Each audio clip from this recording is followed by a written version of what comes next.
अजितदादांची राष्ट्रवादी सध्या अंतर्गत धुसफुशीमुळे चर्चेत आहे। पक्षातील अनेक ज्येष्ठ नेते नाराज असल्याच्या चर्चा आता उघडपणे रंगू लागल्यात।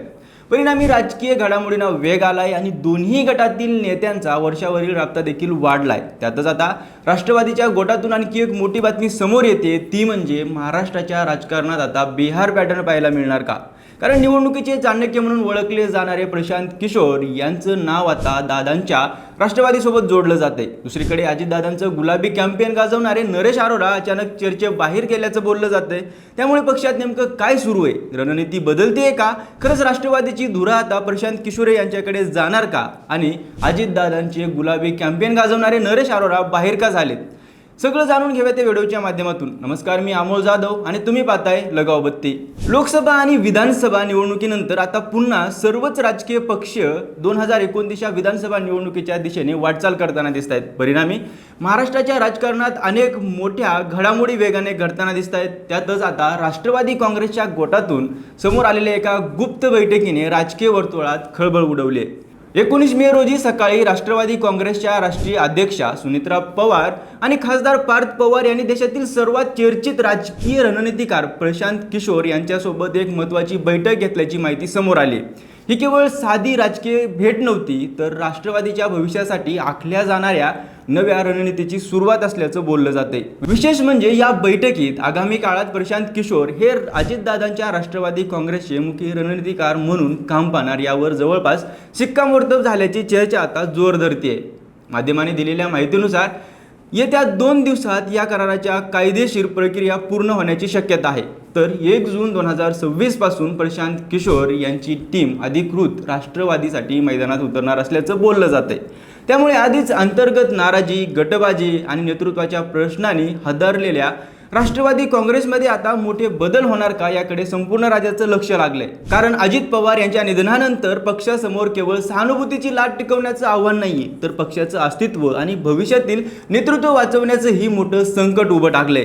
दरम्यान सुनेत्रा पवार, पार्थ पवार आणि प्रशांत किशोर यांच्या भेटीने सगळ्यांनाच धक्का दिलाय। राजकीय चाणक्य म्हणून ओळख असलेले प्रशांत किशोर हे नाव देशाच्या राजकारणात अचानक तयार झालेलं नाहीये, तर 2014च्या लोकसभा निवडणुकीत नरेंद्र मोदी यांच्या प्रचार मोहिमेला त्यांनी दिलेली धार आजही चर्चेत आहे। चाय पे चर्चासारख्या मोहिमेमुळे त्यांनी प्रचाराचं पारंपरिक स्वरूपच बदलून टाकलं होतं। Social media, data analytics, booth management, micro planning आणि मतदाराच्या मानसिकतेवर आधारित प्रचार या सगळ्या गोष्टी त्यांनी भारतीय निवडणुकीमध्ये आक्रमकपणे आणल्या। त्यानंतर बिहारमध्ये नितीश कुमार, पश्चिम बंगालमध्ये ममता बॅनर्जी, तमिळनाडूमध्ये एम.के. स्टॅलिन, आंध्र प्रदेशात वाय.एस. जगनमोहन रेड्डी आणि दिल्लीत आम आदमी पार्टी यांच्यासाठी त्यांनी आखलेल्या रणनीतीने निवडणुकीचे चित्र पालटून टाकले। त्यामुळे पीके हे नाव केवळ रणनीतिकार म्हणून नाही, तर राजकीय गेम चेंजर म्हणून ओळखलं जाऊ लागलं। मात्र बिहारमध्ये स्वतःचा जनसुराज पक्ष उभा करताना त्यांना अपेक्षित यश मिळालं नाही। नितीश कुमार यांच्यासोबत संबंध बिघडल्यानंतर त्यांनी थेट स्वतंत्र राजकीय प्रयोग सुरू केला, पण या प्रयोगात त्यांना मोठा राजकीय धक्का बसला। तरी सुद्धा त्यांची निवडणूक रणनीती आखण्याची क्षमता संपली आहे असं म्हणायला कोणीही तयार नाही। कारण निवडणुकीत हवा कशी तयार करायची, कोणता मुद्दा लोकांपर्यंत पोहोचवायचा, विरोधकांची कमकुवत बाजू कुठे आहे आणि कोणत्या समाज घटकाला कसं हाताळायचं याचं अचूक गणित प्रशांत किशोर यांच्याकडे असल्याचं मानलं जातं। दरम्यान राष्ट्रवादी काँग्रेसमध्ये याआधी ब्रँडिंग आणि प्रचार मोहिमेची जबाबदारी डिझाईन बॉक्स आणि त्याचे प्रमुख नरेश अरोरा यांच्याकडे होती।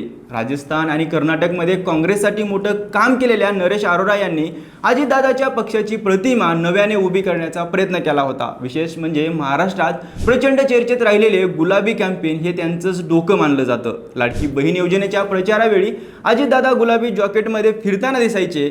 सभांमध्ये सोशल मीडियापासून ते सर्वत्र गुलाबी रंगाची रणनीती राबवण्यात आली होती। या मोहिमेमुळे विधानसभा निवडणुकीत राष्ट्रवादीला मोठा फायदा झाल्याचं बोललं गेलं। पण अजित पवार यांच्या दुर्दैवी निधनानंतर डिझाईन बॉक्सने काम थांबवलं आणि तिथूनच राष्ट्रवादीच्या नव्या राजकीय अध्यायाची सुरुवात झाली। कारण आता फक्त ब्रँडिंग करून भागणार नव्हतं। पक्षातील नाराजी, गटबाजी, कमी झालेला कार्यकर्त्यांचा उत्साह, विरोधकांकडून होणारे हल्ले आणि 2029च्या निवडणुकीसाठी नव्याने संघटना उभं करण्याचं मोठं आव्हान समोर येत होतं।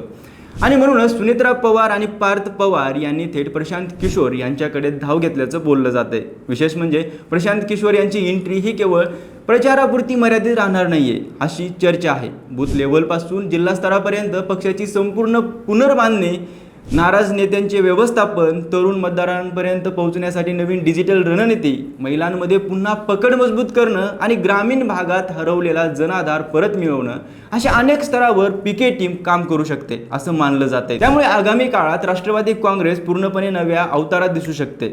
आता प्रश्न फक्त एवढाच आहे की बिहारपासून बंगालपर्यंत राजकीय समीकरण बदलणारे प्रशांत किशोर महाराष्ट्रात ही एखादी मोठी खेळी करणार का? अजितदादांच्या अनुपस्थितीत राष्ट्रवादी काँग्रेस पुन्हा ताकदीने उभी राहणार का? आणि पीके फॅक्टरमुळे महाराष्ट्राच्या राजकारणात कोणता नवा राजकीय भूकंप होणार याकडे आता संपूर्ण राज्याचं लक्ष लागले। बाकी या संपूर्ण घडामोडीबद्दल तुम्हाला काय वाटतं ते आम्हाला कमेंट करून नक्की सांगा आणि अशाच राजकीय घडामोडी विस्ताराने पाहण्यासाठी लगाव बत्तीला सबस्क्राईब करा।